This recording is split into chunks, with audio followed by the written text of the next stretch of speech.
Namaste friends, my name is Pankaj Yadav. Welcome to you on my channel डोलचा academy. हमने इससे पहले question tag किया है। क्वेश्चन टैग को दो वीडियो में डिवाइड करके किया है अच्छी तरह से समझने के लिए। उसके बाद हम लेकर आए हैं प्रैक्टिस सेट। प्रैक्टिस सेट में केवल हमने पहले क्वेश्चंस को रखा है। अगर आप इन्हें सॉल्व कर सकते हैं तो पहले आप इन्हें सॉल्व करें, फिर उसके बाद मैं आपको इसका सॉल्यूशन दूंगा। तो आप इसका स्क्रीनशॉट लेना चाहें तो स्क्रीनशॉट ले सकते हैं।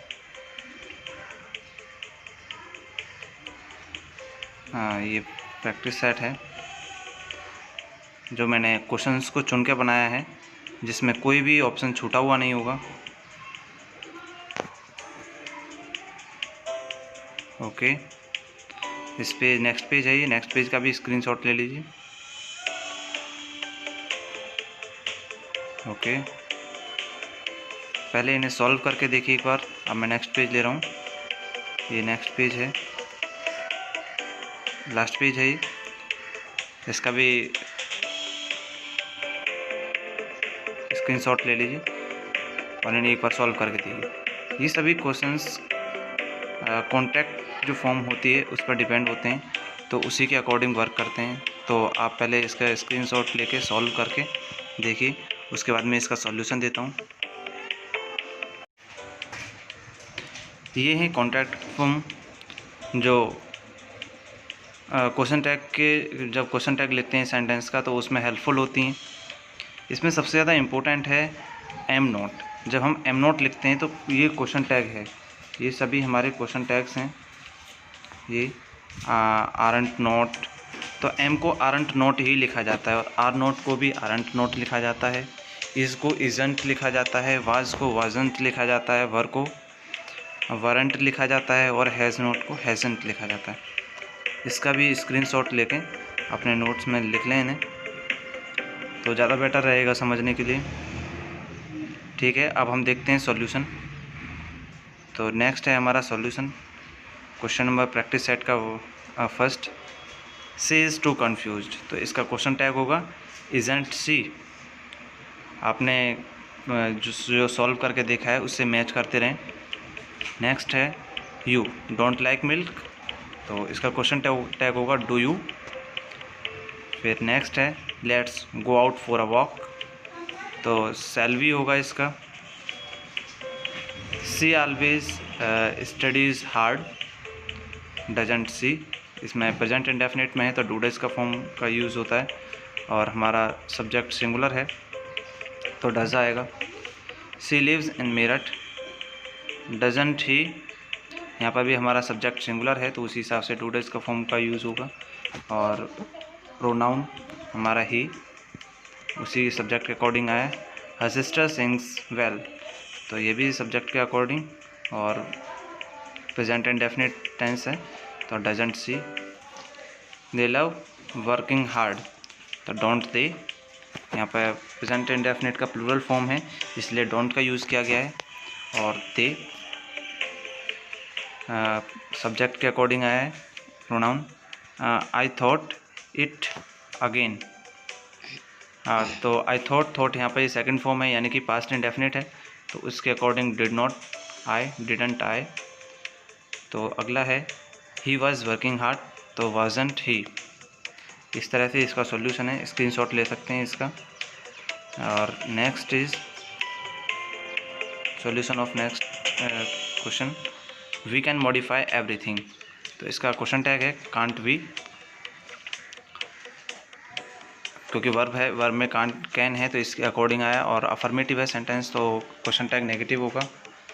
सी might perform today, might not she. He dare not answer this question, dare he. Dare यहाँ पर एक वर्ब की तरफ यूज़ किया गया है इसे, इसलिए डियर इन दोनों में अंतर है 12 और 13 में। ही डियर्स आंसर दिस क्वेश्चंस, तो डियर्स यहाँ पे प्रेजेंट इंडेफिनिट फॉर्म में यूज़ किया गया है तो डजंट आएगा, डजंट ही। वहाँ पर एक्सिलरी वर्ब मॉडल की तरह यूज़ किया गया है तो इसलिए वहाँ डियर का यूज़ किया गया है। नोबडी वाज प्रिपेयर्ड, तो इस सेंटेंस को आप खुद बना के देखें। ठीक है, नोबडी है यानी कि प्लूरल फॉर्म में होगा, उसी के अकॉर्डिंग हम यहाँ सेंटेंस को रखेंगे। और इसी तरह से no one is to be blamed, इन्हें आप कमेंट में मुझे बताएं कि इनका आंसर क्या होगा। अगर आपने अच्छी तरह से पढ़ा है तो आप इसका ज़रूर आंसर दोगे।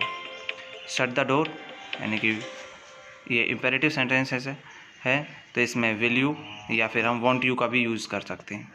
विल का अगर हम कॉन्ट्रैक्टेड फॉर्म लिखते हैं तो वांट लिखते हैं। Neither of you is liable, is you, ठीक है।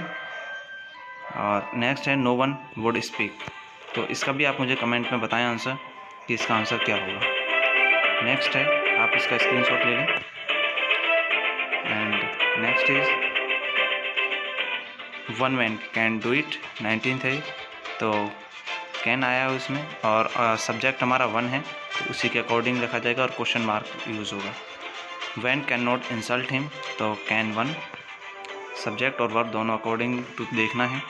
Most of them don't want to do it, do they, according to it all. Most of them, ये हमने एक फॉर्म पढ़ी थी, प्रोनाउन प्लस नाउन और प्रोनाउन ऑफ और उसके बाद नाउन या प्रोनाउन, उसी की फॉर्म से रिलेटेड है। इसमें सेकंड जो हमारा नाउन या प्रोनाउन है उसी के अकॉर्डिंग वर्ब आएगी, यानी कि देम प्लूरल है तो डू का यूज़ किया गया है।